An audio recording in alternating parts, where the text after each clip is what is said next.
Alright, what's up everybody? So today is a video that I was called out for by our fellow YouTuber Natural Hypertrophy, going over things that I've been wrong on and admitting what I've been incorrect about and talking about things that I've changed my mind on. So the reason it's taken me so long to make this video is because I'm really not wrong that often. I'm basically always correct.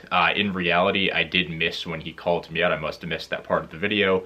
And I did have someone remind me of that in the comments, so I checked it out, saw that video, and then put together a bit of a list. I have 6 things here that I was wrong about and that I have changed my mind on. One little asterisk to go with this video is just because I may have changed my mind on something doesn't necessarily mean what I believed or what I talked about or promoted beforehand was necessarily wrong or bad or incorrect. 2 things can be true, and I can change my stance on something and refine it in certain ways. So not everything I have on here is just like entirely incorrect and garbage, and if I say a lift or say something that you still believe, I'm not telling you to change your philosophy entirely, but I'm going to give you my reasoning for refining and or changing each position that I hold on these specific topics. So the first one I've got here is recomping. So this is a bit of an interesting one where for a long time we've kind of been led to believe that the only way to make solid progress is a cut and a bulk cycle, and a recomp won't do a whole ton.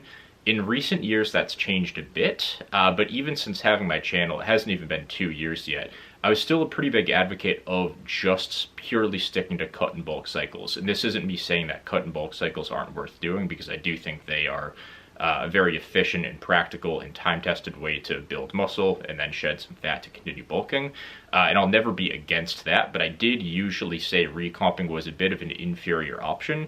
And part of that might be just because so much of the fitness industry is consisting of people that are already lean, where recomp just isn't really a viable option because you don't really have much to work with and it wouldn't last very long. You couldn't really detect progress anyways. But for somebody that generally tends to hang out around 18, 17, 16 to like 20, 21% body fat myself, it is a pretty viable option if I want to put my bulk on pause or just lean out without having to actually go through the lifestyle changes of entering a cut. I'm still early enough in my training to where I can still recomp effectively. It's not like I'm trying to scratch and claw for 1 to 2 pounds of muscle a year. I still have a fair amount left to gain. I'm not a noob anymore. Obviously, I've been training for 7 years and I have a good amount of muscle, a good base, but I think I still have enough in the tank to where I can make a successful recomp happen. I think people in the same boat as me can do the same. So recomping is absolutely a viable option.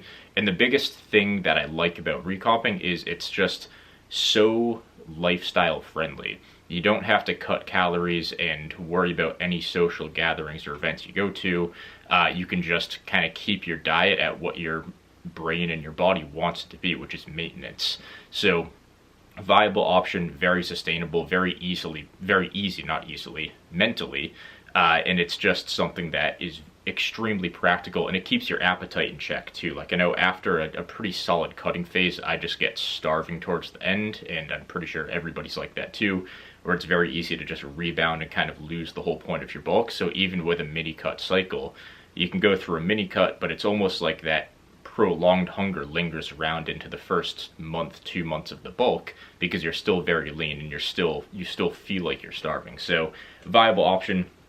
I'm a huge fan of recomps. I would say as a general rule of thumb, you don't want to do them when you're too lean. I'm not going to give hard guidelines on that, but maybe if you're under 16, 17% body fat, probably not as effective, but maybe still doable, especially if you're closer to 16 or 17. But I'd say for most of the guys around 20%, even a little higher, extremely viable option. And when it stops working, so when the recomp stops being effective, it's usually for one reason: because you're lean enough now, or you're just not training properly. So hopefully it's not the latter. Number 2, I've changed my mind on being surgical with your training performance. However, you can't let it control you. And in the past, I think I've been overly critical of training performance in general and worrying a whole ton about it.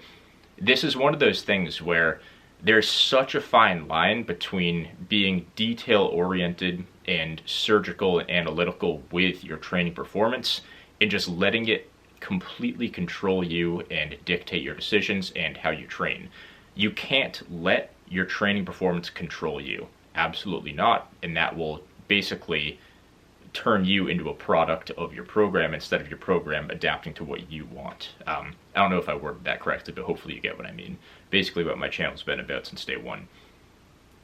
If you're able to find that happy medium and use the actual performance of your training to your advantage to understand your rates of progression and if you're plateauing and if you're making much progress or how a lift is working for you, there's a huge benefit in using this. It's just as useful as something like measurements, body weight, progress pictures, if not a little bit more useful, because you can see changes in your actual training a little bit quicker than it might appear on a tape measure or on a body weight scale.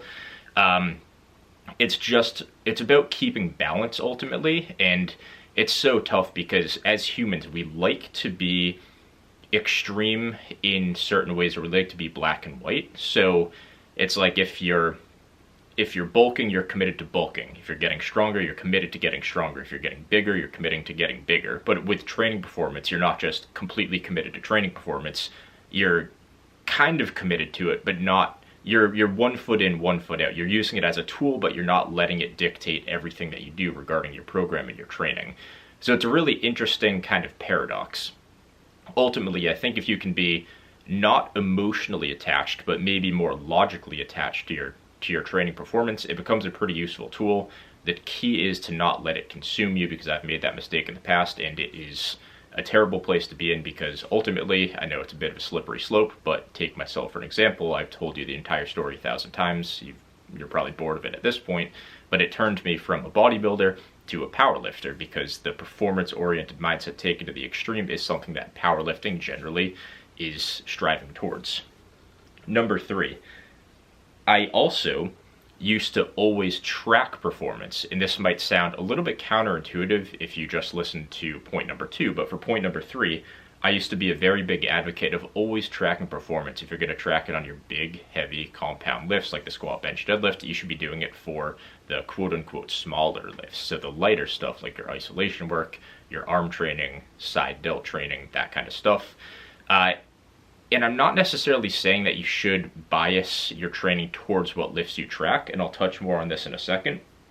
But overall, with always tracking performance, there are some lifts that are more of a pain to track than the benefits that you even get from tracking that lift. I worded that really weirdly. That I did not say that correctly. I'm super tired, so bear with me here, but what I'm trying to say is some lifts, the hassle that it is to track a certain lift might not even be worth tracking it in the first place, because there's not much benefit you'll get out of it, because the progression from that lift, where it's not very standardized, might be a little bit blurry at best. So this can lead you to neglect lifts that aren't easily standardized. And I've actually noticed this to a degree in my own training, where I do tend to bias lifts that I can track and standardize really well. The problem with this is that the lifts that are potent and beneficial for hypertrophy, while a lot of them will be easily standardized, there's a lot you're leaving on the table if you're not really taking the lifts that aren't easily standardized seriously. So to put that in simpler terms, something like a preacher curl is great for biceps because you can track it very well. It's length and biased. I could go on and on about the preacher curl. It's very black and white if I get a rep or if I fail it. It's very easy to track on paper. But if you take something like, say, a spider curl, this is a lift that's also great for the biceps, but it's much harder to track because peak resistance is basically right at the lockout. So what is the lockout? Nobody knows. There's no clear defined lockout on a spider curl, and that's what makes it so hard to track. So what if you say, all right, well, if you just get it up to a little bit past parallel, what happens if you're half an inch below that? Or a half an inch below that, an inch below that? It's like there's no clear way to draw the line. And then you could even say, well, let's just track reps that you are positive that you got, and then just track any partials as an asterisk or a plus, or even track all the partials and count those too. That's fine, but even then, you never know what counts as a completed rep or not. And there are some ways around this, but it almost is too much of a hassle to even be worth doing. And it's it just kind of makes you worried about your progression so much, and you overthink that so much that you kind of forget the purpose of the lift is just to get stimulus, which is ultimately the purpose of any lift that we're using anyways. Tracking your progression and tracking your performance is only a tool. It's a measuring tool. It's not actually something that drives growth. So you have to remember that stimulus is ultimately what drives growth, and progression is ultimately what indicates that you are growing in most cases.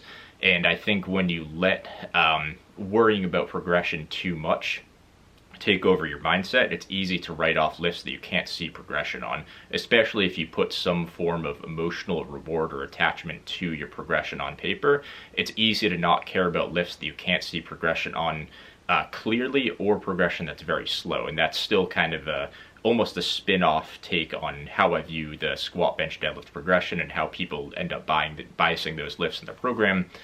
Because obviously with other lifts, you, one, don't see progression as fast, or it's a little bit more blurry, because if a lift is lighter or it doesn't have a clear defined range of motion or lockout, it's very easy to just kind of neglect that lift. So there are some lifts, if you find that it's just such a pain to track your reps, I would encourage you to maybe stop tracking the reps, at least for a little bit. Focus on pure stimulus and pushing that set as hard as you can, and you should grow. If you're doing everything else right and you're growing in other areas, you know what it takes to grow, so you should be able to pretty much just do that without actually logging it for lifts that are still beneficial but hard to track. So point number 4, I completely messed up my numbers here. I put in 2 3s, so I'm at 1 2 3 3 4 5 6. So point number 4. This isn't something I've touched on very much. I think I've talked about it in a Q&A here and there. But overall, the Renaissance periodization mesocycle structure / deloading and volume ramping, I have changed my mind on a little bit. I haven't changed my mind enough to the point where this is something I would actively include in my programming. So basically, the way they set up their mesocycles, and I'm not an expert on their programming, they could explain it much better than I could, but the general gist of it is you'll plan out a week of training or a block of training, basically a mesocycle. So a phase of training for X amount of weeks, say it's 5 weeks long, and then you take a deload after.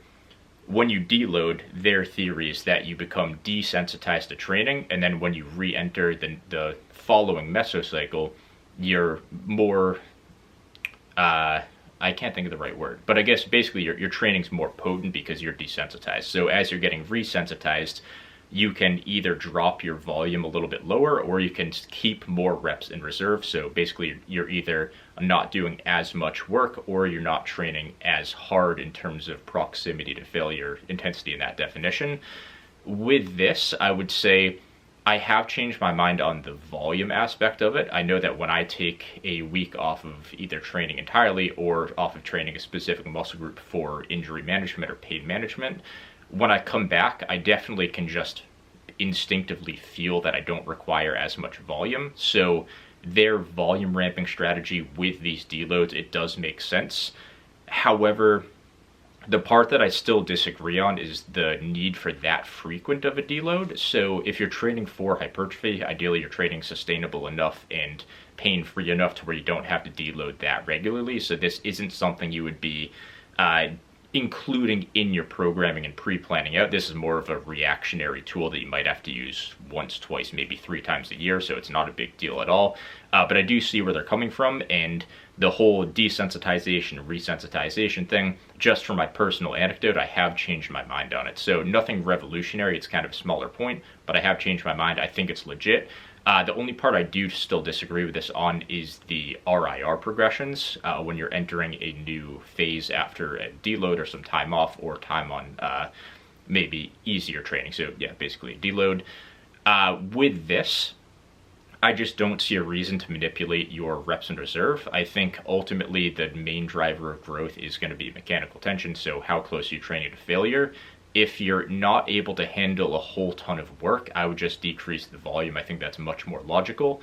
No reason to throw another major uncertain variable like your reps in reserve into play when it just adds so much more confusion, and ultimately if your proximity to failure is what determines how much stimulus you get, I just don't see a reason to mess with that. Number 4, wait, nope, this is number 5. This is going to mess me up. Number 5, this is actually a lift, and this is one of 1.5 to maybe 2 lifts if you count the last one as a lift. This is the AD press, and this is something that was just me being pretty much incorrect in my own personal anecdote. So the AD press, the gym that I spent a lot of my time at, it's closed recently, unfortunately, but the gym where I spent a lot of time at had a seated overhead press, and the back was incredibly steep to the point where you had to move the bar path around your face. You couldn't get your head out of the way because the back was up to here. So your head was stuck here. You had to either press directly in front of you, so there's a moment arm at the lockout, or you just had to press out and around your face like this and then go to lockout above. That is a super awkward and poorly designed piece of equipment, and I thought that most seated overhead presses were like that. However, there is a very easy solution to this. It's just using an adjustable bench and putting the back angle slightly lower. Very straightforward. So usually using something like a 70 to 75 give or take degree incline for an anterior delt press is great. I can't remember off the top of my head, but I may have said that doing a press solely dedicated to the anterior delts is just redundant in a lot of programs. And while there's still some truth to that, I don't think it's a smart idea to just neglect an entire muscle group just because it gets trained a little bit through other movements. So I think there's some nuance to needing to have a certain muscle be a prime mover for each muscle group for a specific lift. I would say for something like for your presses, yeah, your triceps work, but you should have lifts where your triceps are the prime mover. The front delts and maybe the glutes are kind of unique examples where they actually work pretty hard, even as not technically primary movers, but still pretty high up there, like hardly even secondary movers to their respective lifts. So for something like a squat pattern, like a leg press, a squat press, a pendulum squat, barbell squat, the glutes might not be the primary driver in a lot of those movements, but, or compared to the quads, again, technique dependent, obviously. But they'll still be trained heavily, and you might not need a movement that you have set as the glutes being the prime mover. Same with the front delts. You might not need it, but I don't think it's a good idea just to write it off and say a blanket statement like the front delts don't need any work because they get hit hard on your chest training. There's truth to it, but if you have lagging front delts, then why not do an anterior delt press? Even if you don't have lagging front delts, the front delts look sick. They should be as jacked as possible. And not to mention, this lift is cool for people that do and just enjoy lifting. And it also, depending on your technique and your setup, you can get some pretty good upper chest growth from it too. So I don't really see an issue with it. I would say worst case scenario, if it is a redundant lift in your program, you will probably be fatigued at that point that you have it in your session anyways, to the point where you're not accumulating a ton of fatigue that will affect the rest of your training. Usually this would be trained after chest but before triceps on a push day, for example. So it's not really going to impact your chest training or your tricep training. It might just be redundant worst case, and best case, your front delts and upper chest grow very well from this lift. So I'm a big fan of it now, and I think Alex Leonidas we have to thank for that, because he popularized it, showed good technique, and trains that lift incredibly hard. Number 5, another thing that I changed my mind on is rep ranges.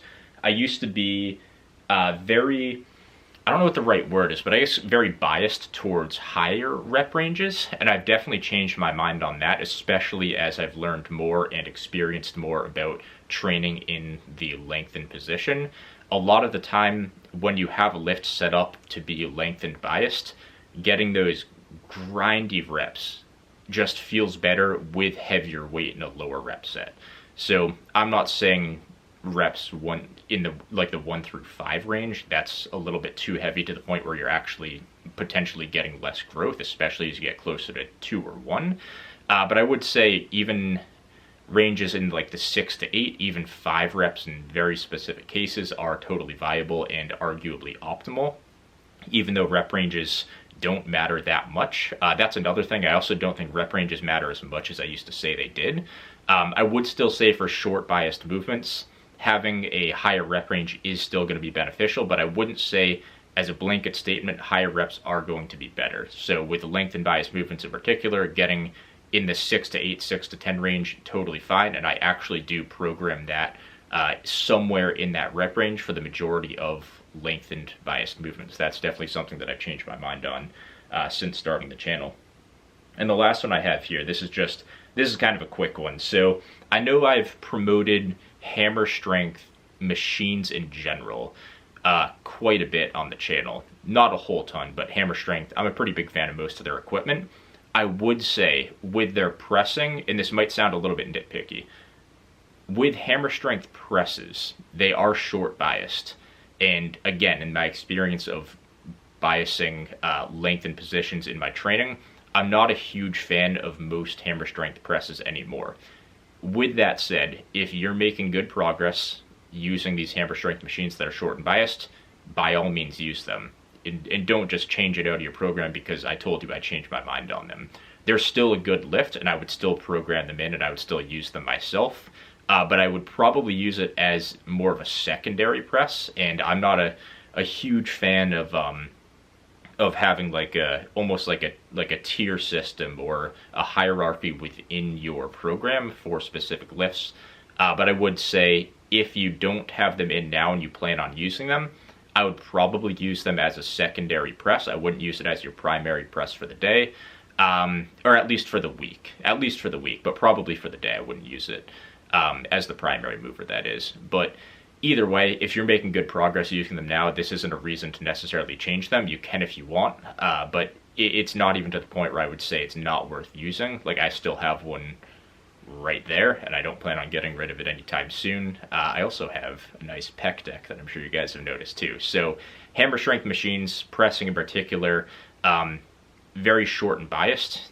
You can actually see here, so the plates start kind of low, and they move in a pendulum fashion. So they start out about 45 degrees down, and they end up basically parallel to the ground with the lever arm itself. So that means it's heaviest at the top at the lockout when most people are going to be weakest anyways. So that's something I've changed my mind on. And yeah, that's all I've got for today. So if you have any questions or anything you've changed your mind on, let me know. I'll keep the video at that, and I will see you guys in the next one.